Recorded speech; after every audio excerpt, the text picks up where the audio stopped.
essa. Por que não temos hoje músicas infantis como Kuduro é uma arte, Kuduro é uma arte, é a cultura, Kuduro é uma arte nossa, mais conhecido, nos identificamos com o Kuduro. Mas assim, a maior parte do Kuduro não é só marginalidade e banalização, temos Kuduro educacional. Me lembro, nós tivemos artistas infantis como GG Cuiabué, era kudurista, cantava letras pequenas para crianças da sua idade perceberem, e tivemos Pedrito Dubié, que cantou músicas educacionais.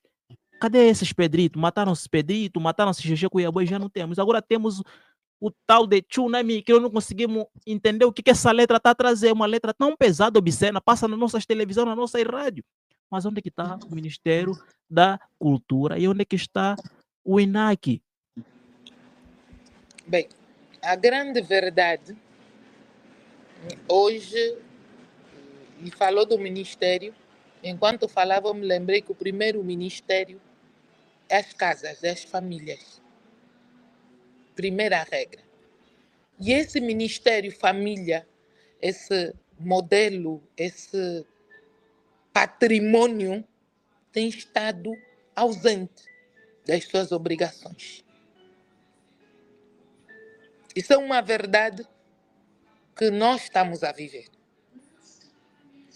Segundo ponto, tem o Ministério da Cultura, mas muitas dessas músicas que passam, por vezes as letras não são, antigamente era cassete, hoje são partilhadas e são consumidas em determinados meios. E o que é que agora nós temos? Antigamente nós tínhamos até pais, porque eu me lembro quando eu comecei a falar calão, eu fui a primeira filha a falar calão em casa, e o meu pai ficava danado, eu ficava de castigo porque eu falava coisas que não pertenciam ao nosso meio. E ele perguntava, mas estás a aprender isso aonde? E eu comecei a falar mais calão porque os deslocados de guerra vieram para Luanda e ficaram, e eu alimentava os deslocados de guerra à clandestina.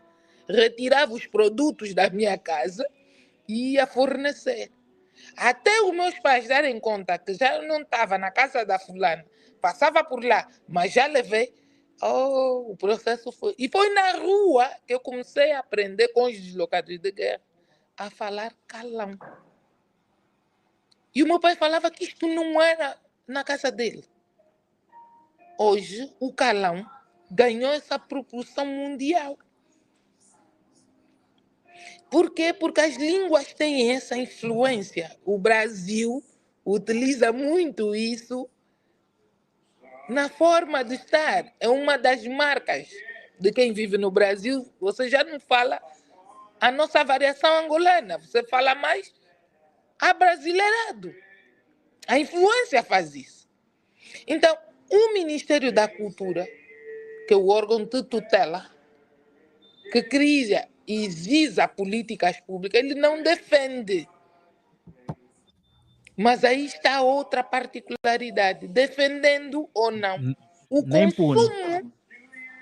O consumo hoje tornou-se mais veloz do que a lei. Porque a própria linguagem do meio não urbano, como eu costumo dizer, do meio fora do asfalto, é uma linguagem que não é perceptível. Quem percebe é só aquela comunidade que vive fora, que vive no meio suburbanos, como assim chamamos, que eu defendo, que são meios criados de socialização que todos temos que estar envolvidos. O grande problema, o Ministério da Cultura chega até onde? No asfalto. Fora do asfalto, onde é que chega o Ministério da Cultura? Já não chega. Então, aí está. Aquela casa, aquele estúdio que promove letras e que tem artista local, do bairro, local, vai deixar de passar essas músicas? Artista mal instruído também, né, doutora? Aí começa outra responsabilidade do tal Ministério Família. Quem são as famílias que temos hoje?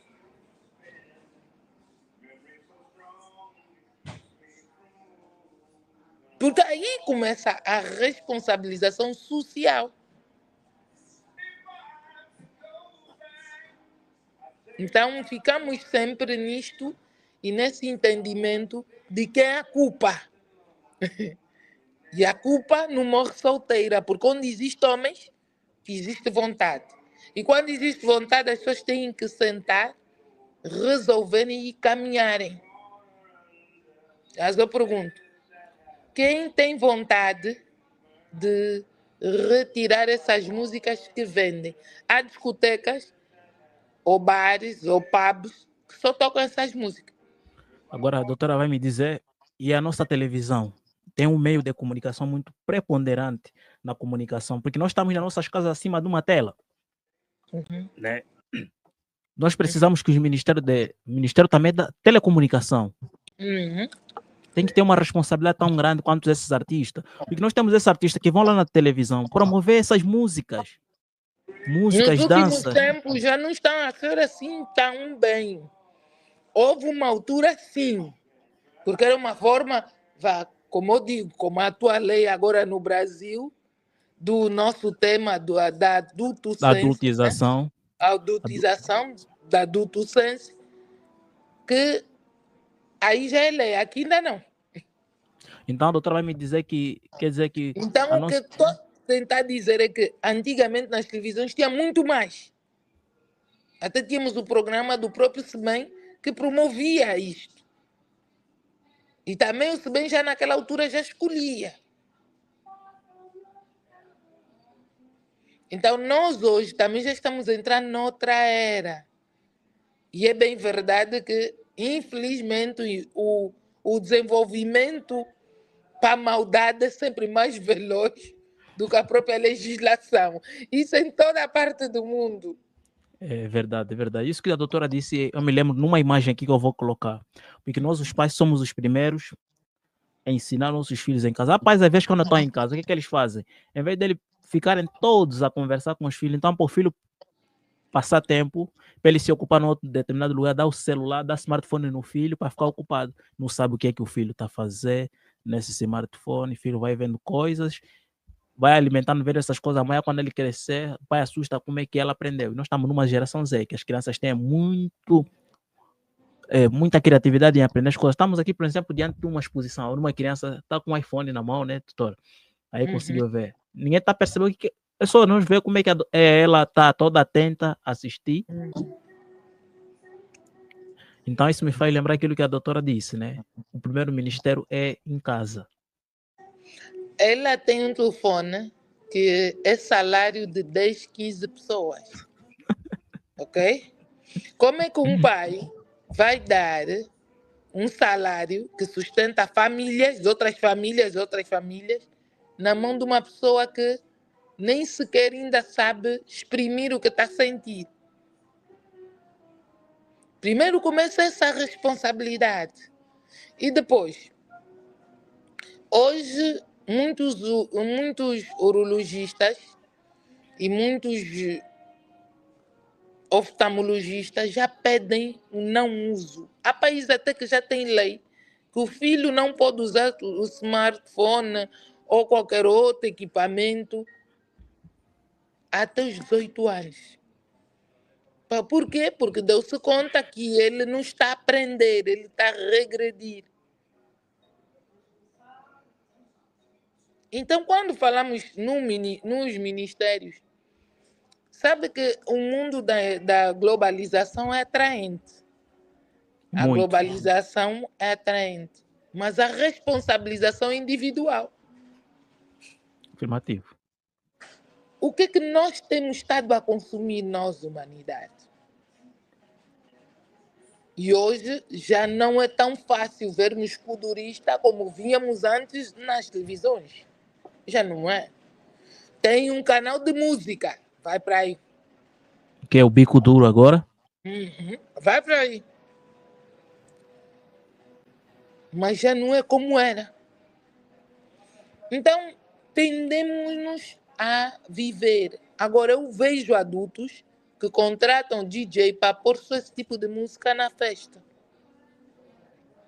Ainda hoje, fazendo a publicidade, está a decorrer o Miss Luanda, um cantor culturista solicitou que queria também fazer parte e não foi acolhido.